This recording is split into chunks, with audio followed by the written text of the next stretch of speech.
Tá gravando? Ok, já tá gravando. Sério? Sim, já tá gravando. Gente, Só pegar o globo. Já tá começando, então, ó, o que eu trouxe. Como? Olha! Fiquei curiosa agora. Vamos viajar o mundo sem Geografia. sair de casa. Não sabemos Então, bem. começando mais um podcast, nosso pod Mais Elas. Hoje com a Cláudia, a Cíntia, a Luciana e eu. A Nete. Isso aí. Como eu propus esse desafio de cada uma trazer um livro, eu já vi que a maioria não aguentou e trouxe mais que um. Não, é um só. Sem que a outra soubesse, né, o que trata esse livro, para a gente se surpreender e surpreender também quem está ouvindo a gente, para ver quem a gente lê, quem a gente andou lendo, né? E eu trouxe o Globo, porque no meu livro, para entender o que está sendo contado no meu livro, eu preciso um pouco de geografia. Olha só. Muito legal. bem. Vamos fazer uma rodada assim Vamos para lá. perguntar. Só assim o título. Cláudia, o que você trouxe? Todos nós adorávamos cowboys. Uau! E é para falar mais alguma coisa ou só deixar o título? Não sei. Esse livro foi escrito pela Carol Ben-Simon, que é gaúcha. E a história se passa pelo Rio Grande do Sul e mais eu não vou contar por enquanto. Olha só, quer deixar o pessoal Tô curioso. surpresa e não conheço. Então tá. Eu trouxe dois. Trouxe um que tem a ver com o que eu acredito, assim, para alguns momentos, né, da minha vida, que é O Poder da Autorresponsabilidade, que é um livro, assim, bastante comum, assim, fácil de encontrar, mas que quando eu comprei ele, para mim fez muito sentido e faz até hoje. E o outro que eu trouxe é da Djamila Ribeiro, que é um pequeno manual antirracista, que eu acho que a gente precisa, às vezes, assim, trazer essa literatura para alguns espaços. E para mim é um livro bem interessante, porque ela faz a gente também olhar para outros autores negros, né? Então, são dois livros aí que meio que fica de cabeceira, assim, de vez em quando, para lembrar algumas coisas. Vocês têm 15 minutos? Ou até mais. Temos. Vocês deixam eu ir em casa buscar um livro mais enigmático? Tu pode falar de um livro, a gente faz de conta que o livro tá aqui. Tá bom. E tá tranquilo. Tá bom, porque eu achei o meu muito espontâneo, assim. Conversas corajosas. Corajosas. Bonito título. Espontâneo. E qual que você Gostei. gostaria de ter trazido, será? Ai, eu fiquei pensando lá na minha biblioteca, tem uns quantos, assim, que são mais literários, sabe? Assim, que contam histórias, que te fazem viajar. Esse aqui é muito vida real, assim. Eu tenho lido muito vida real e talvez Mas por isso esse seja o livro Mais indicado, eu que acho eu que preciso para esse momento. Exato, a ideia não era... Mas eu me lembrei que eu li alguns livros, assim, muito A gente legais, vai fazer assim, mais assim. rodadas. Eu adorei essa provocação. É. Eu também. acho, Foi também difícil gostei. escolher. Eu já vou escolher o próximo. Foi então. difícil escolher Eu um acho que E a gente Nete? podia, porque eu fiquei também vontade de trazer livros de poesia. Olha só. A gente podia fazer um podcast só de poesia. Pode ser. Provocativo, assim, né? Eu tenho dois escondidos aqui atrás do Globo. Eu Ah, tô não. vendo. Porque assim, sabe quando você quer trazer, olha assim, Tudo é sobre o amor. Tudo sobre o amor, da Bell Hooks, que eu adoro esse livro. É para ler e reler. E esse da Conceição Evaristo. Evaristo. Insubmissas Lágrimas de Mulheres. Uau. Chora-se, Deixa eu ver se é da chora-se Conceição Evaristo. até Agora se eu me lembrei de um dobrar pro outro a que eu cada podia trazer. capítulo. Poxa vida, mas ó, viu? Mas, esses aí eu já li, a Bell Hooks é uma autora norte-americana negra, né? E a Conceição Evaristo, uma consagrada brasileira. São duas autoras negras. Eu aprendi a ler autoras negras, Cíntia, porque eu tive professoras negras. Isso foi importantíssimo e é para mim, sempre, porque para eu conseguir sair um pouco de mim, assim, não é? Essa é a coisa. A gente antes falou, no outro podcast, a gente falou de autenticidade, né? Mas aí, assim, é interessante como a gente precisa, para construir o nosso ser, a gente se atravessar, né? Pelos outros, pelas histórias das outras. Mas, assim, mais recentemente, eu li uma autora, e é um pouco muito, assim, às vezes me parece um pouco, assim, realidade demais, Luciana, também. Mas, enfim, Não tô sozinha, então. O meu eu trouxe 2 porque são da mesma autora e eu li esse ano. Escute as Feras e A Leste dos Sonhos, da Natasha Martin, que é uma autora francesa, antropóloga. E ela pesquisa coisas muito interessantes. Depois eu conto. Não é agora? Ah, eu acho que eu ia dizer, já Eu quero entender o globo. Eu tava olhando ali o Trópico de Câncer e eu não tinha esquecido que eu tinha estudado A gente às isso. vezes pega esse globo lá em casa e deixa por ali. Quando vem criança, nossa, é uma coisa linda que as crianças querem saber. Aí vem os pais, vem as mães, aí de repente está todo mundo querendo olhar o globo e procurar alguma coisa no globo, né? Quando eu li a Natasha Martin, eu descobri ela por causa de uma conversa com o Ailton Krenak, no Ciclos Selvagens, onde ele faz conversa com algum autor, alguma personalidade na rede, onde ele tem conversas e dentro de um programa que se chama Ciclos Selvagens, um dia eu vi onde ele conversa com a Natasha Martin, uma vez ela veio ao Brasil, e ela falando dos livros, da pesquisa que ela fez, eu fiquei super, assim, entusiasmada, porque em algum momento lá atrás da minha vida eu já estudei antropologia, gosto demais, acho que tem tudo a ver, né, antropologia com psicologia. Eu estudei um pouco, fiz uma pesquisa, eu tive a oportunidade de fazer um pós-doutorado em antropologia na Universidade de Brasília, em um momento, logo depois que eu saí da PUC de Minas, né, com uma antropóloga, que é uma das mais renomadas antropólogas, olha, eu acho, do mundo, que é a Rita Laura Segato, é uma argentina, foi professora na UNB, tem inúmeros livros publicados, e por isso eu enveredei em algum momento pela antropologia, né? E aí eu li a Natasha Martin, e conheci ela, e ela pesquisa, olha o que ela pesquisa. Achei muito engraçado, porque ela pesquisa em Kamchatka, já ouviram falar? Meu Deus. Kamchatka? Não, gente, básico. É uma península da Sibéria. Uau, básico! Que fica, quer ver? Olha Tem que virar só. o mapa de lado. O mapa não, o globo. Olha tem que só, inclinar o globo. Rússia, né? Sibéria e Kamchatka, essa península aqui, a leste da Rússia, que fica na altura do Japão. E ela pesquisa aqui com um povo chamado Iven, povo Iven, tá? E ela pesquisou também no Alasca, e a pesquisa dela aconteceu aqui perto, onde faz divisa com os Estados Unidos, tá? No Estreito de Bering, ou seja, é quase tudo assim, Sibéria e lá no Alasca. E o que No frio? Não, gelo, né? Assim, neve. São povos mais isolados, assim, né? Por que eu achei isso incrível? Porque a pesquisa que ela faz é com povos que no contexto, por exemplo, de Kamchatka, outro dia apareceu no noticiário, eu fiquei impressionada porque... Eu não olhei o noticiário nesse dia.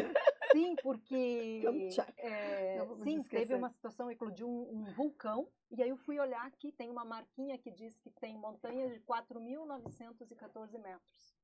Lá, né? Ela foi atacada por um urso, ela quase foi morta por um urso nessa pesquisa, enquanto ela pesquisava, e por isso esse título, Escute as Feras. Ela sobreviveu por um milagre. Então esse livro de antropologia na verdade, ela é uma exímia escritora, uma narrativa sobre o encontro dela com um urso. E esses povos, sobretudo esse povo Iven, aqui de Kamchatka, acreditam que uma pessoa que é atacada por um urso, ela vira meio urso, meio gente. E se tem um pouco de medo dela, se tem um pouco de distância, de receio. Então essa pesquisadora que vai da França lá fazer essa pesquisa, ela é vista meio assim, de vez em quando com certa reserva. No entanto, ela se cria uma afinidade, uma intimidade muito grande com uma família.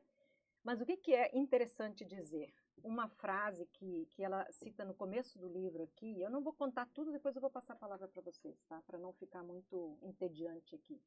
Um dia, em 1989, a luz se apagou e os espíritos voltaram. Isso é uma fala da Dária, que é uma das principais interlocutoras da Natasha Martin nesse povo. Digamos assim, a gente diria que são povos indígenas, que foram urbanizados, tá? E depois da queda do regime soviético, em 1989, eles voltam para a floresta. E a Natasha Martin pesquisa sobre essa volta dos povos à floresta diante de um sistema que colapsa. Seja o comunista, coisa a gente não sabe. seja o comunista ou seja o nosso sistema capitalista. E aí, o que acontece, é isso que eu ainda vou dizer, porque isso é muito interessante. Ela pesquisa como eles vivem nessa volta, porque eles haviam perdido. As renas tinham sido socializadas. Né? Elas viraram renas do Estado, quando o comunismo era o regime. E depois disso, quando o regime se esfacela, eles não tinham mais as renas, enquanto eles eram povos nômades.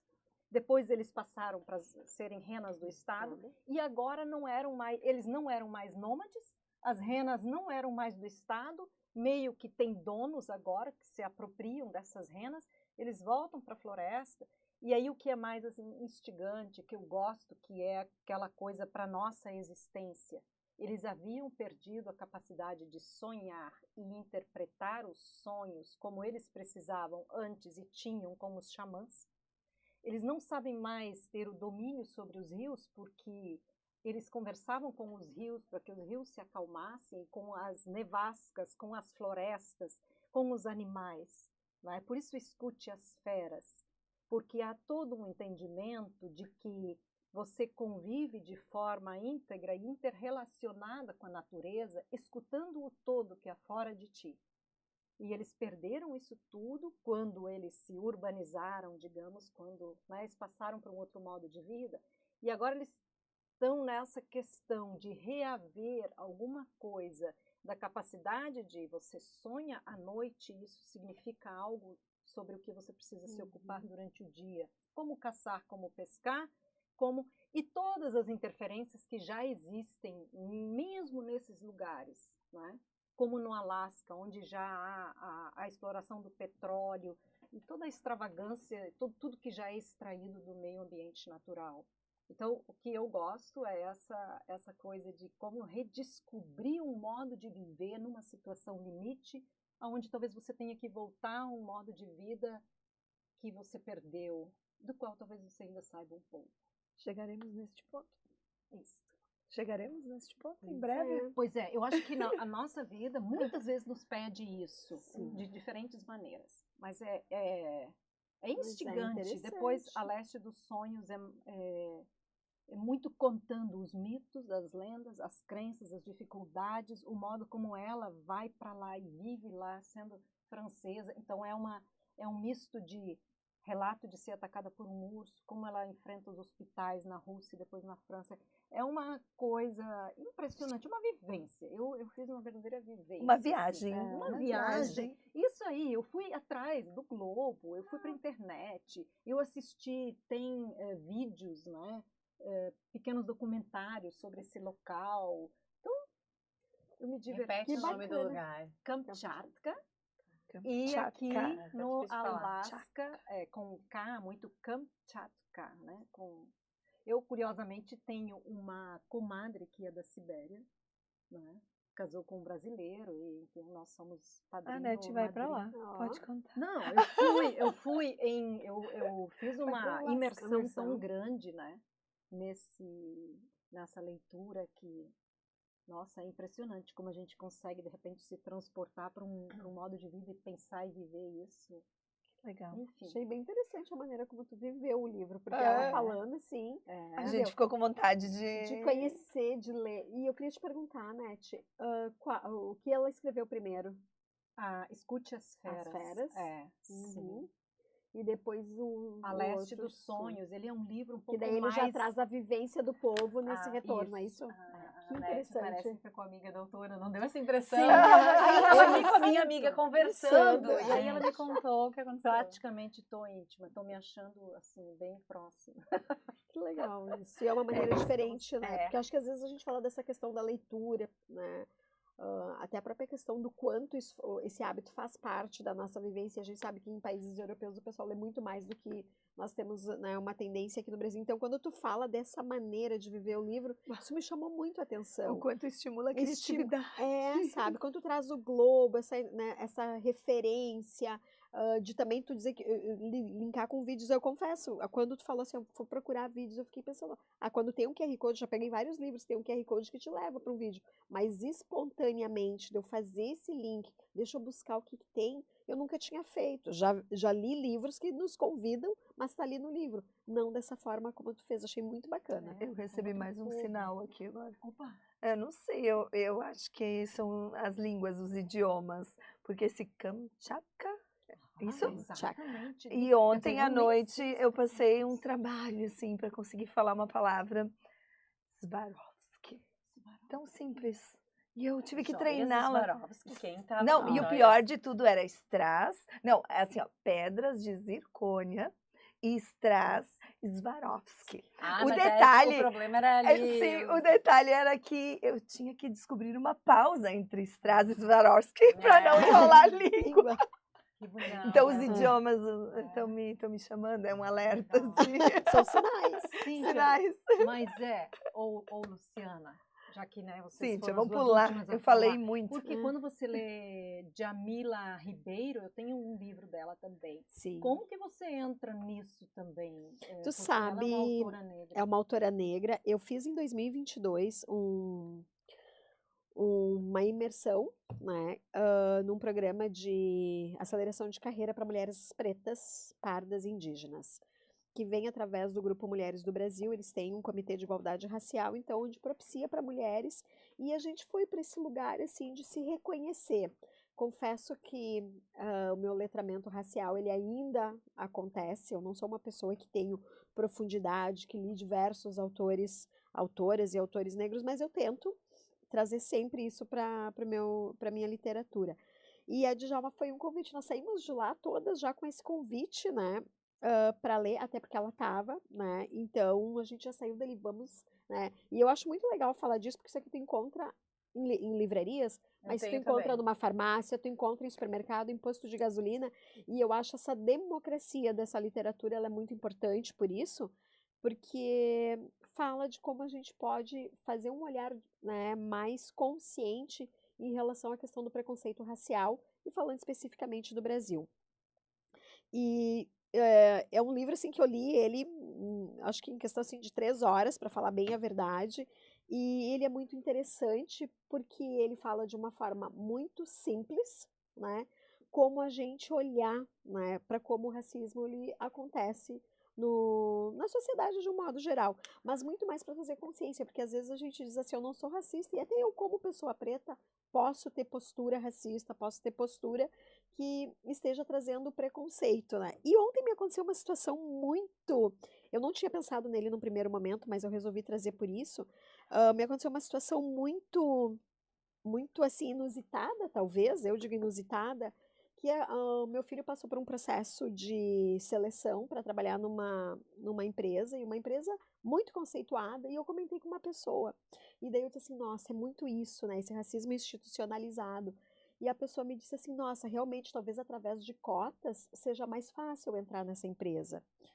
E daí na hora, assim, veio para mim algo muito forte, e eu disse assim, meu Deus, é sobre isso, né, como é que eu posso, sem ser agressiva, porque, né, a gente às vezes vai para esse lugar, né, de agressividade quando tu te sente assim afrontado, de explicar para essa pessoa que não que tenha um problema usar cotas, não é sobre isso, mas de que não necessariamente tu chegue em lugares que são prioritariamente lugares de pessoas brancas, que tiverem em algum momento, né, eu acho pesada essa palavra privilégio, mas quando eu quero falar de privilégio, não é de um lugar de ter mais benesses, mas de sim não ter vivido coisas De ter que menos pessoas, dificuldades. menos dificuldade que pessoas pretas tiveram que passar. E explicar para ela que não, que eu custei a faculdade do meu filho, que meu filho sempre estudou em escola particular e foi uma escolha minha de fazer com que... E daí é muito do que a Djalma Ribeiro fala, né, sobre essa questão de o locus social, né? O conceito de lugar de fala, né, que discute justamente o locus social, isto é, de que ponto as pessoas partem para pensar e existir no mundo, de acordo com suas experiências em comum.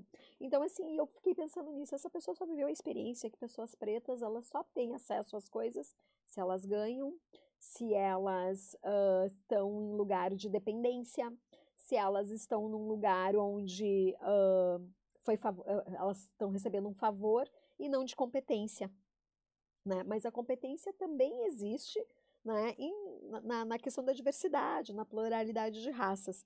Então, eu acho que é bem importante a gente olhar para isso, né? E quando ela também traz esse lugar de fala, quando ela usa essa expressão que ela cunhou bastante, né? Que é, tu tem que ter vivido, tu tem que ter experiência para poder falar. E às vezes até com experiência a gente não vai saber falar. Né? Que não é por eu ser casado com uma mulher branca ou um homem, ou com uma mulher preta ou um homem preto que eu não vou ser racista, que não é por eu ter amizades com pessoas pretas que eu não vou ser racista, porque a gente tem que aprender muito sobre isso, né? E o racismo institucionalizado, né, Cíntia? Até eu comentei há uns dias atrás, eu tive acesso a um vídeo num evento, e talvez vocês já tenham assistido, mas esse vídeo, assim, ele trouxe para mim a definição de racismo institucionalizado mesmo, assim, aquela coisa que eu não me considero racista, ok, mas assim, vamos para a prática e vamos olhar o que está no inconsciente social, né? Aquela coisa assim de vivências de dia a dia. Se tivesse como colocar o vídeo aqui, a gente não tem autorização para isso, né? Mas assim, apesar de que ele circula livremente, né, nas redes, mas é de um teste que foi feito no Paraná, com profissionais de RH. E essas pessoas, então, elas estão numa sala e elas recebem fotos que elas precisam dizer o que elas acreditam, o que elas veem ali, né? Que tipo de pessoas elas veem. E aí, na primeira passagem, são pessoas brancas fazendo diferentes atividades, e na segunda passagem, são pessoas pretas fazendo as mesmas atividades. E em todas, a leitura foi diferente. Então, no branco era a dona da casa dando uma limpada na cozinha, no segundo era a empregada limpando a casa, numa era o dono da casa espairecendo, relaxando, cuidando um pouco do seu jardim, na outra era o jardineiro cuidando do pátio da casa de alguém. Numa era um empresário, dono de um negócio e tal, na outra era o motorista, o guarda. E então, assim, e a mais forte, assim, para mim foi da artista, né? Que na primeira era uma artista de rua, né? Que faz os... isso tem um nome bonito. Do negro, vamos lembrar bem que é a questão ele está pichando o muro, né? Tá fazendo lettering, tá fazendo uma arte. Uma arte, mas tem um outro nome, né? Então, o quanto isso foi automático nas pessoas, né? E aí tu te depara e tu começa a pensar o quanto isso está presente na sociedade. A Djalma, ela fala no livro aqui, eu acho muito interessante, que essa consciência, né, que a gente vai buscando nesses papéis, que quando o negro vai para a TV, ele é o bêbado, ele é o que rouba, ele é a mulher, é a prostituta, é o viado, né? Então ela traz os exemplos do Mussum, traz o exemplo que é um homossexual, que todo mundo se afasta. Ou então, sempre nestes lugares onde tem uma marginalização e que coloca... Eu até posso estar naquele espaço, mas eu ainda estou num lugar inferiorizado. Né? Agora que a gente tem... eu não acompanho novelas mais, mas eu vejo a repercussão que a gente tem em novela, que é praticamente todos os protagonistas e todos eles exatamente num papel que a gente se acostumou a ver os brancos, que são os pretos, que eu acho que finalmente está havendo um movimento, assim, de colocar todos em papéis que são de todos, né? E não E achar quando a gente fala, acho que tem um ponto que a gente fala da tal da representatividade, né? Eu penso que essa questão da representatividade é quando a gente olha para essa estrutura que é real, né? Não é uma estrutura que ela faz de conta. Se a gente fala que hoje a gente tem uma população, né, no nosso país que ela é uma população, sim, majoritária de pessoas pretas e pardas, onde estão essas pessoas? Né? Então, elas não estão nesses lugares. E eu também faço esse contraponto, que sim, hoje a gente está nesses lugares né, na televisão, no teatro, né, ou muitas vezes por cota, ou por uma consciência de quem escreve um papel, mas eu vi muitas críticas agora com a releitura de uma novela, acho que é Vale Tudo, onde trouxeram protagonistas, né, trouxeram... isso, a Thaís Araújo, a menina, não me lembro, eu acho que é a Raquel também, vem também como uma, né, então, uma atriz preta. E às vezes, dentro de casa, eu fico fazendo essa fala, né, com os meus filhos e com o meu esposo. Talvez tinha que ter histórias nossas. Sabe? Tu não precisa copiar histórias que já estão, porque aquelas histórias já foram escritas, aquelas histórias já são de alguém.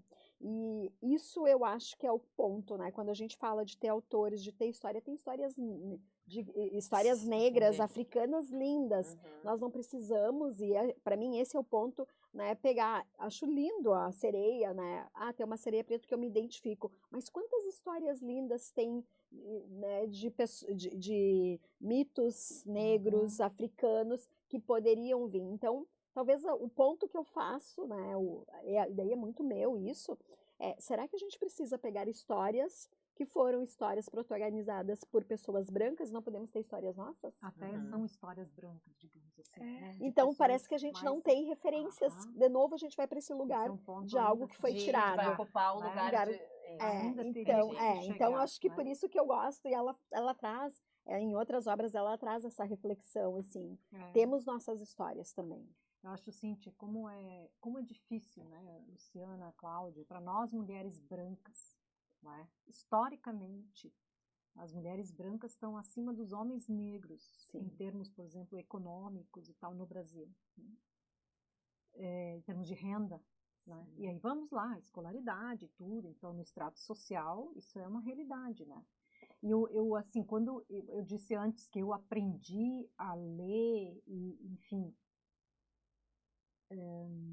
ter mais noção, porque eu tive professoras e professores negros que faziam leituras muito críticas sobre a realidade e que me ajudaram a ler o mundo e olhar, interpretar a partir de um outro lugar, né?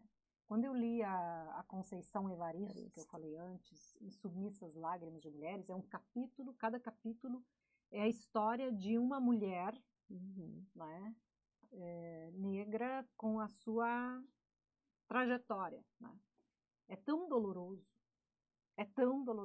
ou, vamos lá, para mim foi tão doloroso, que assim, de chorar, assim, consegue ler um capítulo de vez, porque ali tu vai assim, volta pro útero quase e chora, porque são histórias assim, né? E ao mesmo tempo eu penso como esse pouco que eu leio me ajuda a me aproximar da mulher nesse lugar, e como isso é insuficiente. Porque no outro dia, de manhã, eu levanto e eu sou branca. E não preciso sentir mais nada disso. Só que a gente trabalha... Então, por isso essa distância.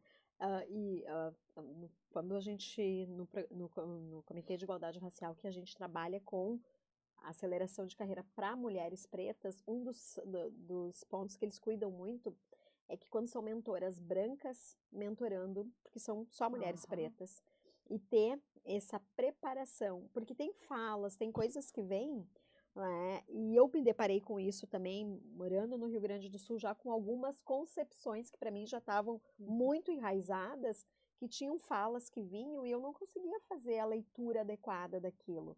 Porque é um pouquinho disso que tu disse, se tu não tá vivendo aquela dor, tu não tá entendendo aquela história, tu não vai conseguir fazer um direcionamento, dar né, uma indicação adequada, porque aquilo não faz parte, né, do do teu dia a dia. Então, sim, eu acho que, não acredito muito que é um desejo, assim, de consciência que a gente precisa, né, desenvolver para poder compreender essas várias vertentes aí que tem, e que ainda precisa muita coisa, né, para a gente poder aí viver de forma mais, talvez, mais humana.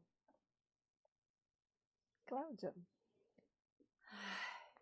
Depois dessa ficou, né? Não era para ser tenso, era Não para era pra ser... ser tenso. Não.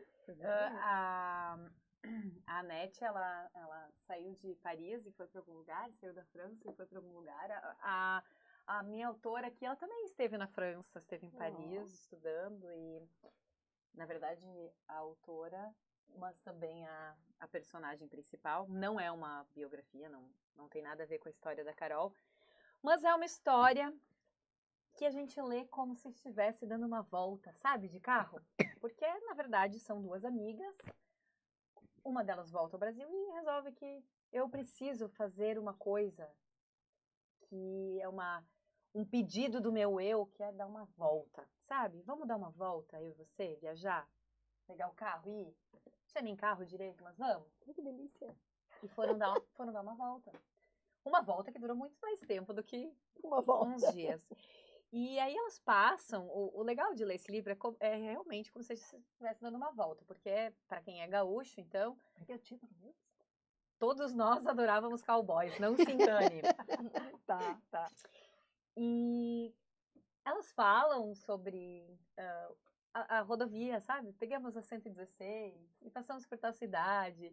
E tem um comentário que eu acho muito engraçado, que eu acho que é uma coisa que eu nunca vou esquecer desse livro, que ela fala, aqui no Rio Grande do Sul, cada cidade é capital de alguma coisa. Uma capital das flores, outra capital do canto coral, outra capital não sei do quê. Tudo é capital de alguma coisa. E elas fazem algumas brincadeiras. E elas vão passando pelas cidades e vão falando de coisas que, para quem visitou essas cidades, Faz sentido. Super conecta. Assim, quando você lê um livro, você imagina o lugar. E aqui você imagina que tá lá com elas, porque já sabe do que elas estão falando, sente o cheiro de algumas coisas que elas falam. Então, é bem legal. E a história, claro, ela não é só sobre o passeio, é sobre uma conexão entre elas, sobre buscar o que você realmente quer da vida, de fazer o que tem vontade sem o outro, né? Sem se importar tanto com a vontade, né? A expectativa dos outros. Então, ser autêntico, que vem bem a calhar pro dia de hoje. E assim, eu achei o livro é interessante, principalmente, assim, pela questão cultural. Eu gostei muito disso, ela escreve muito bem, essa autora é premiada, é muito conceituada, tem outros livros já. E olha que interessante. Carol Ben-Simon. Que lindo. Então, essa aqui é uma versão da Tag, né? Que é eu tenho uma assinatura de livros, e aí sempre vem alguma coisa junto, né? Um prefácio, um pós-fácio. E vejam só que legal. Vem um mapinha, né? De onde elas passaram. As duas fizeram mapa. Eu disse que nós estamos muito conectados. Antônio Prado, São Jorge da Mulada, Cambará do Sul, Minas do Camaquã, Bagé, Soledade, alguns lugares, tá? E tem trechos, assim, e tem um trecho aqui que eu achei que seria legal falar, quando elas estão falando sobre Antônio Prado aqui. Então, logo a situação econômica... Olha a visão que elas tiveram, tá? Vendo a cidade. Então, logo a situação econômica permitia, as famílias de Antônio Prado, supostamente orgulhosas das suas origens, colocavam tudo abaixo e corriam para a loja mais próxima de materiais de construção, selecionando os piores tipos de revestimento sob a crença de que eles eram muito mais modernos e práticos. Assim, né? Olha que sutileza em dizer. Né? Não, o livro, ele é... Tá? Perspicaz. Então, assim, da mesma forma, falaram sobre Bagé, assim, né? As casas antigas eram simpáticas, cravadas direto na rua, sem pátio ou jardim, uma colada à outra, dando uma estranha noção de continuidade que se desfazia somente pela diferença de cores. Detalhezinhos, e é bom de ler. Eu trouxe esse livro principalmente por isso, assim. Prazeroso.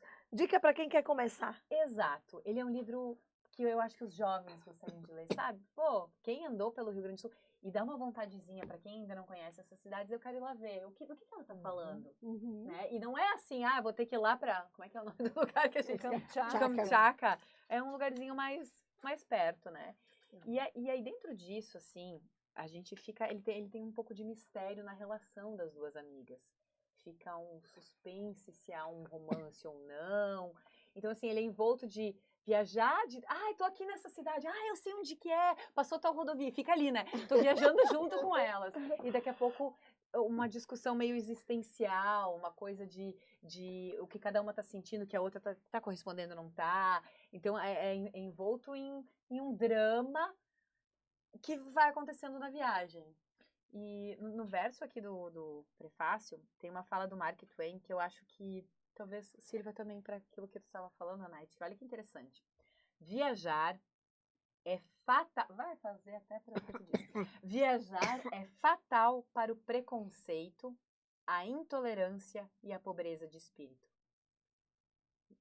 Eu achei sensacional.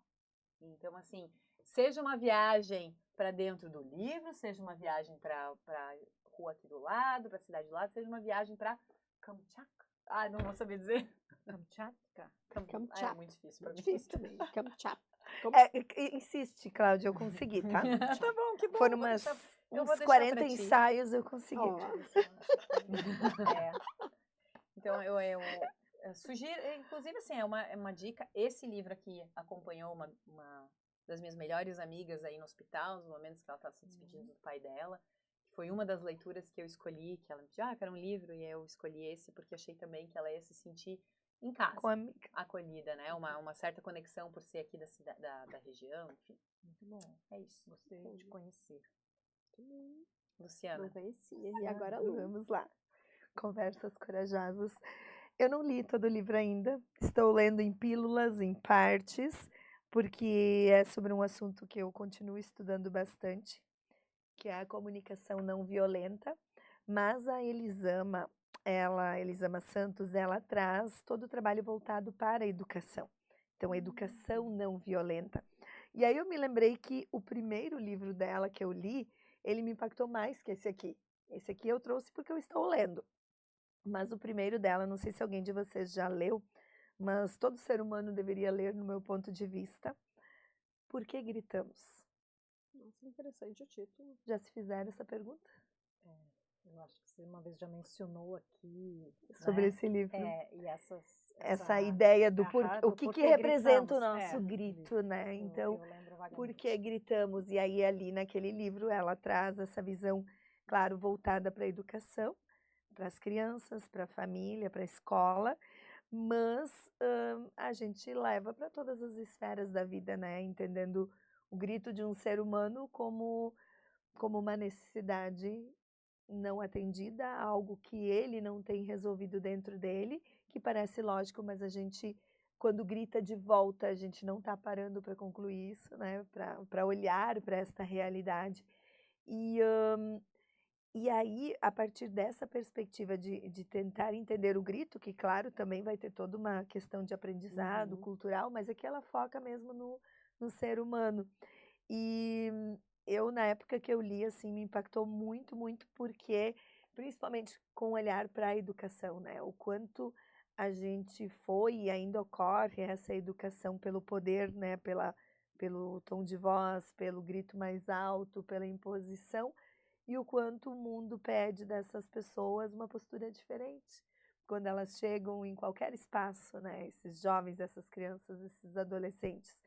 E aqui, então, neste livro, ela vai muito para essa direção que nós falamos em outro podcast aqui, da própria autenticidade, do que é coragem para você, né? Porque ela traz aí um comparativo entre coragem e bravura, né? Explora um pouco esses conceitos, porque por vezes a maioria, talvez, das pessoas entenda a coragem daquela pessoa que vai lá para o front, né? Que vai para a guerra, que está lá se expondo na força, no risco, mas aqui ela traz a coragem numa perspectiva mesmo de reconhecer suas vulnerabilidades, de se autoconhecer, de se desafiar a encarar as conversas difíceis que ela define como conversas corajosas. Então é um livro gostoso de ler, simples, e pelo que eu vi aqui ele vai trazer alguns exemplos, né? Quebrar alguns pontos, que nem aqui ela traz tchau idealização, se referindo aos relacionamentos, né? Ao amor romantizado, né? A procurar a outra parte da laranja ou da maçã, como é que é? O ditado lá, do amor perfeito. Ninguém foi feito para você. Não existe uma única pessoa que se encaixe perfeitamente em suas idealizações. A pessoa que você sonhou encontrar nasceu, vive e vai morrer em seus sonhos. Ninguém é obrigado a caber na forma do amor verdadeiro que você criou. Então, vou chegar nessa parte ainda e estou curtindo a leitura, e é uma autora que acredito que o objetivo dela aí tem um poder de contribuir com a transformação da sociedade, das relações. Aqui até nas falas, né, sobre o trabalho dela, a Thaís Araújo coloca, a jornalista, né, apresentadora, a leitura dos livros da Elisama vale muito, e o Alexandre Coimbra define que ela é o maior símbolo que conheço de disponibilidade irrestrita para apoiar a transformação de padrões indignificantes das relações humanas. Ela insiste em nossa metamorfose justamente porque consegue desidealizar-se e enxergar-se ao mesmo tempo tão falível e tão potente, como humana que é. A maior das coragens ela já tem, de se ofertar como ponte num mundo de ódios decadentes e sorrisos ascendentes. Como é que é, Luciana? Por que gritamos mesmo? Para quem não vai ler, não vai ter acesso ao livro, você uma vez já fez referência a isso, por que gritamos, né? Para nos fazer escutar, né? Porque não fomos ouvidos. Toda a questão da... e também... Porque não estamos nos escutando. Então, e não assim, estamos... o grito é uma maneira... É uma incapacidade de lidar com a situação de outra forma. É um grito de ajuda, na verdade, né? De ajuda, é um grito assim, de ajuda. Gritamos porque aquelas duas pessoas já não se ouvem mais, digamos assim, né? Exatamente. É um pouco nessa linha, assim, e um pouco também no sentido de não ter letramento, talvez, nas outras ferramentas emocionais, né? Que poderiam me levar a conduzir aquilo de uma forma mais coerente, talvez. É bonita a compreensão de coragem que você estava falando, né? Porque a coragem, muitas vezes, realmente, né? Quando a gente fala de coragem, a gente fala muito amparado num conhecimento, assim, muito de luta, social, de guerra, de um enfrentamento muito violento mesmo, né? E essa compreensão de coragem é realmente uma desconstrução, né? Para uma abordagem não violenta, assim, né? Um comportamento não violento, uma atitude não violenta, né? E a gente ensina, e com essa questão do grito, né, a gente, sem se dar conta, está ensinando, perpetuando uma cultura em que se mostra que é assim que a gente atinge as coisas, né, atinge os objetivos. Então, no momento que um pai grita com o filho, esse filho aprende que é no grito, que é preciso silenciar perante o grito, e lá adiante ele vai gritar para silenciar alguém. Então é um padrão comportamental que a gente repete e que tem impactos muito fortes na sociedade. Então, assim... Gente, eu não sei vocês, mas eu diria que pode mais. mais desse tipo. De livros. Nossa, pode mais. Já me surgiram vários na minha cabeça. Meu Deus, preciso compartilhar esse, preciso falar daquele. Lembra que eu falei de fazer um de poesias, né? Acho que sim. E temos muitos poetas, temos muitos poetas na nossa cidade, na nossa região, no nosso estado, no nosso país. Vocês sabem que quando eu li primeiro esse A Leste dos Sonhos, que é mais teórico, e quando eu eu fiquei tão com vontade de comprar os livros quando eu conheci, né? Que eu fui por aquela estratégia. Acho que meu marido estava de aniversário. Eu dei um livro para ele para eu Eu ler. conheci uma autora muito bacana, tal. Eu dei um livro para ele. Eu comprei os dois. Ah, não. Como é que era? Um deles não tinha saído ainda. Isso foi, acho que ano passado, mais no começo. E eu esperei de ser publicado. E aí eu comprei os dois. Eu dei um para o meu marido. Escute as Feras, que era um encontro dela com o urso, né, que tá aqui na capa, né? E o outro comprei para mim porque eu gostei demais dos títulos. Para psicologia, escute as feras. E eu fiquei pensando nas feras que nos habitam, né? A ferocidade, né, que a gente tem. E a leste dos sonhos, eu fui muito divagando sobre a ideia do sonho. Uma vez nós fizemos um podcast sobre sonhos, né? A leste dos sonhos. Pensa que título, né? Que coisa criativa, né? E aí quando eu li por último esse, meu marido leu primeiro, e a gente ia trocando assim, ai, olha essa parte, olha aquela, e lendo uns pedacinhos, assim, né? E aí eu li por último esse aqui, e eu fui abrir assim de novo, essa semana, assim, e aí eu pensei, não é possível, porque assim, a gente realmente vai lendo a si mesma. Não é? Por isso Sobre que precisa si, reler às vezes, sobre né? si, assim. Aí eu pensei, não, eu vou querer reler todo esse aqui de novo. Porque eu fui batalhando muito para me situar geograficamente. Sabe? Eu estava no começo meio perdida, assim, e aí fica muito difícil, né? E esse é um pouco mais teórico. E aí foi quando eu peguei o globo, eu fui um pouco assim, meio situando.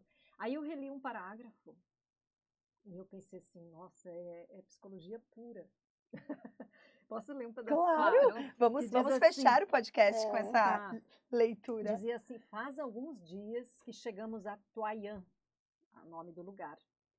Eu me dedico a não fazer nada. Queria até tentar parar de pensar. Essa manhã penso que é preciso, sobretudo, que eu pare de querer, entender, curar, ver, saber, prever imediatamente. No fundo dos bosques congelados não se encontram respostas. Aprende-se antes a tudo suspender, o próprio raciocínio e a se deixar levar pelo ritmo, aquele da vida que se organiza para que possamos nos manter vivos numa floresta durante o inverno. Tento achar em mim um silêncio tão profundo quanto o das grandes árvores que lá fora se mantêm imóveis e verticais no frio. Dei meia volta, reviravolta. Faço o caminho de volta como as zibelinas, que são os animais que habitam lá, como as zibelinas na neve quando enganam seu perseguidor. Não sei aonde vou, talvez a lugar nenhum. Estou em uma toca e isso me basta. Avalio a grandeza da imensidão à minha volta e os minúsculos gestos do cotidiano do lado de dentro, daquela cabana, daquele lugar onde eles moram, onde eles vivem. Expressão, quer dizer, avalio a grandeza da imensidão à minha volta e os minúsculos gestos do cotidiano do lado de dentro. Expressão de uma paciência infinita própria aos humanos que se mantêm aquecidos esperando a explosão da primavera. Todo dia Dária desfia carne de rena para mim, extrai a medula óssea, me dá lâminas de fígado cru para a digestão, de coração cru para a recuperação, de pulmão para a respiração. Ela também me serviu um copo de sangue quente para a força, quando matamos a rena. Estou mais vulnerável que nunca dentro dessas quatro paredes, e é precisamente por isso que hoje vejo a sóbria beleza das idas e vindas diárias, a necessidade do menor movimento deles, a discrição que demonstram entre si e com relação a mim. Eu me deixo ser levada por essa lógica de vida rotineira. Tenho a impressão de desfazer um por um os passos que me levaram para dentro da boca de uma fera. Uau!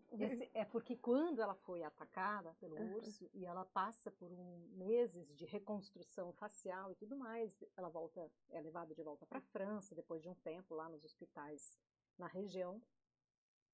E quando ela mal estava sarada e ela ainda precisava fazer uma série de procedimentos, a contragosto e vontade da mãe, enfim, da família, ela pega tudo e ela volta para lá.